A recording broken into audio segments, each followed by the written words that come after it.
একটা অত্যাধুনিক একটা মেশিন, এই যেটা এটা হচ্ছে মেলিং মেশিন। এই মেশিন দিয়া কি কি কাজ করা হয় এইটার বিষয়ে এই মেশিনের ফোরম্যান যিনি আছেন ওই ফোরম্যানের কাছ থেকে আমরা এটার তথ্য নিব। কি করা এই মেলিং মেশিন কিন্তু পরিচালনা করতে আছেন ইনি, এনার নাম হয়েছে শফিকুল। তো আমরা তার কাছ থেকে কিছু কথা শুনবো। আসসালামু আলাইকুম শফিক ভাই। ভাই ভালো আছেন? আলহামদুলিল্লাহ। ভাই এই মেশিনটা আপনি মনে হয় দেখশন করেন ভাই, এই মেশিনটার মনে হয় পুরো কাজ কর্ম আপনিই করান ভাই। এখানে ইঞ্জিনিয়ার আপনি আছেন, সুপারভাইজার হিসাবে আপনি আছেন। তো ভাই এই মেশিনটা কি কি কাজ করে ভাই? এই মেশিনটা দিয়ে কি কাজটা মানে কি কাজ করে, কি কি কাজ করা যায় একটু আমাকে যদি বলতেন।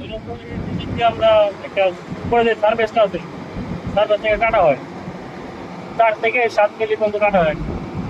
কাটার পরে এটা একটা যে স্কুপ হয়, পরবর্তীতে আমরা যে এক্সপল করি, এক্সপলের ক্ষেত্রে কি সুবিধা হয় আর কি, আমাদের যে বন্ডিংটা হয় এক্সপলের ভালো একটা বন্ডিং হয়, এর জন্য এটা কাটা হয় মূলত। এক কাটার কারণ কোন কারণ হচ্ছে এটা আমাদের যে এক্সপল করি এক্সপলের সময় আর কি খুব ভালো একটা কাজ করে। আচ্ছা, এক্সপালটা অনেকেই জানেন না। এক্সপালটা হয়েছে পিস, আমরা যে পিস ঢালাই করি এই পিস ঢালাই প্রথমে যদি এই বেলিং মেশিন দিয়ে কাটিংটা করা হয় তা সেই ক্ষেত্রে সেই পিস ঢালাইটা খুব ভালো হয়। এটা শুধু ব্রিজের উপরে, এটা ব্রিজের উপরের জন্য শুধু। ব্রিজের উপরে জন্য আমাদের যে এক্সপলটা যে সাববেসের উপরে যেটা করি ওটা যে কাটতে হয়, ওটা কাটতে হয় না, এটা দিয়ে শুধু কাটতে হয়। এটা ব্রিজের উপরে শুধু কাটতে হয়, অনেক ক্ষেত্রে কাটতে হয় না, কোনো সময় কাটতে হয়। এটা আগে আমরা কাটতাম না, আগে না কাটতে ঢালাই করে দিতাম। এই সময় অনেক সময় দেখা গেছে আপনার চলাই দেবো উঠে যায়, অনেক সময় মানে দুধ না হওয়ার কারণে চলে উঠে যায়। দেখলাম অল্প সময়ের ভিতরে অনেকখানি জায়গা কাটে ঢালাইছে। ওই প্রায় ঘন্টায় আপনার কতখানি জায়গা কাটতে পারে? ঘন্টায় আপনার আমাদের ইচ্ছা বলতে গিয়ে একদিনে 40 স্কোয়ার কাটা, একদিনে 1 কিলোমিটার, 1 কিলোমিটার কাটা একদিনে একদিনে 10 ঘন্টা। 10 ঘন্টায় 1 কিলোমিটার।